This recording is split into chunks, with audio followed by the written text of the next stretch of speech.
नमस्कार, मैं हूँ राकेश कुमार। आप देख रहे हैं मत अभिमत। मित्रों, आज बिहार के शिक्षकों को बहुत बड़ा झटका लगा है और इतना बड़ा झटका कि जो दावे किए जा रहे थे शिक्षक संघों द्वारा, वो सारा नेस्तनाबूद हो गया है। कहा गया है कि आपको सरकार के नियम के अनुसार सक्षमता परीक्षा में शामिल होना होगा, पास होना होगा, और अगर आप नियम के अनुसार नहीं चलना चाहते तो आपको नौकरी छोड़ देनी चाहिए। अब इतना सख्त लहजा कौन कर सकता है, और जिसको मैं कह रहा हूं कि इतना बड़ा झटका लगा है, जी हाँ, ये झटका लगा है सुप्रीम कोर्ट से।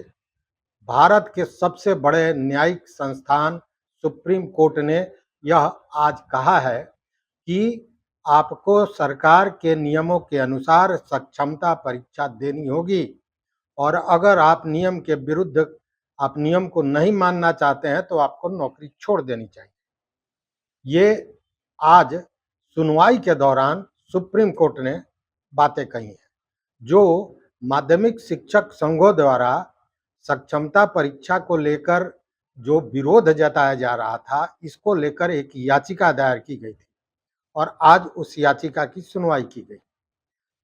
इस याचिका में सक्षमता को रद्द करने की बात कही गई थी और बिहार शिक्षक नियमावली 2023 का विरोध किया गया था, लेकिन स्पष्ट रूप से उसे खारिज करते हुए बड़ी तल्ख टिप्पणी दी है सुप्रीम कोर्ट ने। देखिए, सुप्रीम कोर्ट के जस्टिस बीबी नागरत्ना और उज्जवल भुयान के वैकेशनल बेंच में आज परिवर्तनकारी शिक्षक संघ द्वारा जो याचिका दायर की गई थी, उसकी सुनवाई की गई। संघों ने स्पष्ट रूप से बिहार शिक्षक 2023 नियमावली जो था, उसका विरोध किया था। आपको याद होगा कि इसके तहत राज्यकर्मी बनने के लिए शिक्षकों के लिए अनिवार्य बना दिया गया कि उनको सक्षमता परीक्षा में शामिल होना होगा और पास होना होगा। इसके लिए उनको मौका दिया जाएगा, लेकिन उनको सक्षमता में जब तक वो परीक्षा में शामिल नहीं होते, उसमें पास नहीं होते, तब तक उनको राज्यकर्मी का दर्जा नहीं दिया जाएगा। यह भी बता दें कि यह सक्षमता परीक्षा बीपीएससी द्वारा कंडक्ट कराया जा रहा है और इसी को लेकर शिक्षक संघों ने याचिका दायर की थी सुप्रीम कोर्ट ने, सर्वोच्च न्यायालय में। अब इस पर क्या कहा इस बेंच ने, ये जानने वाली बात है। बेंच ने यह कहा कि शिक्षक राष्ट्र के निर्माण में मदद करते हैं और ऐसे में उन्हें अपने कौशल को बेहतर बनाने के लिए हमेशा तैयार रहना चाहिए। अदालत ने कहा कि हम देश भर और खासकर बिहार के बच्चों के शिक्षा के प्रति गंभीर हैं। अगर कोई शिक्षक नियम के अनुसार नहीं चलना चाहते हैं तो उन्हें इस्तीफा दे देना चाहिए। अगर कोई शिक्षक बच्चों के हित में सेवा देना चाहते हैं तो उन्हें सक्षमता परीक्षा देनी होगी। दूसरी ओर बता दें कि बिहार सरकार ने पहले ही स्पष्ट किया है कि सक्षमता परीक्षा पूरी तरह वैकल्पिक है। इसे पास करने वाले नियोजित शिक्षकों को राज्यकर्मी का दर्जा, बीपीएससी टीचरों के समान वेतन और अन्य सुविधाएं मिलेंगी। हालांकि जो शिक्षक सक्षमता परीक्षा नहीं देना चाहते हैं, उन्हें सरकार नौकरी से नहीं निकालेगी, यह स्पष्ट किया गया था उस नियमावली में। इससे पहले बिहार के नियोजित शिक्षकों ने पटना हाई कोर्ट में सरकार की नई नियमावली को चुनौती दी थी, आपको याद होगा, और वहां भी अदालत ने उनकी मांग को खारिज कर दिया था और इसके बाद उन लोगों ने सर्वोच्च न्यायालय का रुख किया था और वहां पे याचिका दायर की थी। सुप्रीम कोर्ट ने अपने फैसले में क्या क्या कहा, यह जानने वाली बात है। देखिए, नियोजित शिक्षकों की याचिका को खारिज करते हुए अदालत ने आज गुरुवार को कहा कि अगर सरकार शिक्षकों को बेहतर बनाने के लिए कोई कदम उठा रही है तो उसका समर्थन करना चाहिए।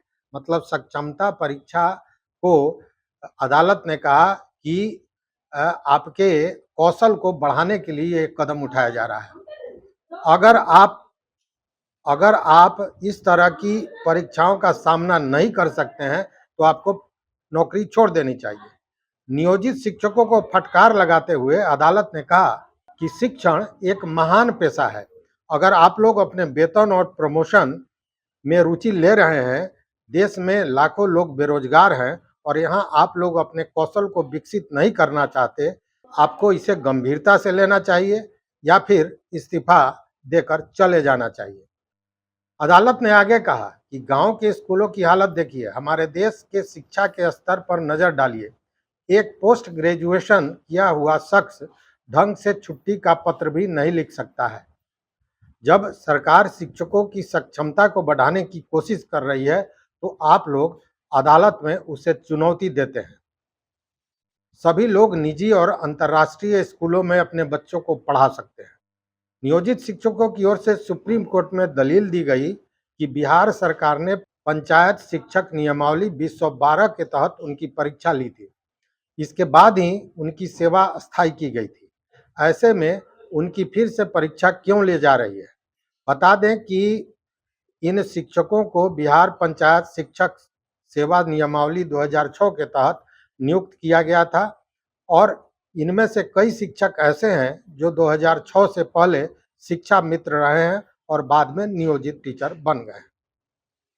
तो कहने का मतलब है कि स्पष्ट तौर पर सर्वोच्च न्यायालय ने जो बातें कही उसका मूल तत्व यही है कि आप राष्ट्र के निर्माण में आप मददगार हैं, मदद करते हैं, इसलिए आपका कौशल निश्चित रूप से हमेशा अपग्रेड होना चाहिए, बढ़ना चाहिए। और आप अपने कौशल को जब बढ़ाने की बात हो रही है, तो आप उसका विरोध कर रहे हैं और न्यायालय में चले आ रहे हैं। ऐसे में ये ठीक नहीं है। अगर आप नियम के विरुद्ध या नियम को नहीं मानना चाहते हैं, तो आपको नौकरी छोड़ देना चाहिए, क्योंकि आपको सरकार ने जो नियम बनाया है उसके तहत सक्षमता परीक्षा देनी होगी। और यह कहते हुए इस याचिका को खारिज कर दिया गया। इसके साथ ही स्पष्ट कहूं कि एक बड़ा झटका नियोजित शिक्षकों को लगा है, जिसको लेकर तमाम संघ जो है वो दावे करता रहा है कि सरकार गलत करती रही है, लेकिन पहले हाई कोर्ट ने याचिका को खारिज कर दिया था और अब सुप्रीम कोर्ट ने याचिका को खारिज कर दिया। मतलब कि हर हाल में अब राज्य कर्मी का दर्जा पाने के लिए सक्षमता परीक्षा देना ही होगा। जो एक रास्ता न्यायालय का था वो आज पूरी तरह बंद हो गया। तो इस वीडियो में बस इतना ही। देखते रहिए मत अभिमत। चैनल पर नए हो तो निश्चित रूप से सब्सक्राइब कीजिए, लाइक कीजिए, दोस्तों के साथ शेयर कीजिए और अपना विचार इस पर जरूर दीजिए। बहुत बहुत धन्यवाद। बहुत बहुत धन्यवाद।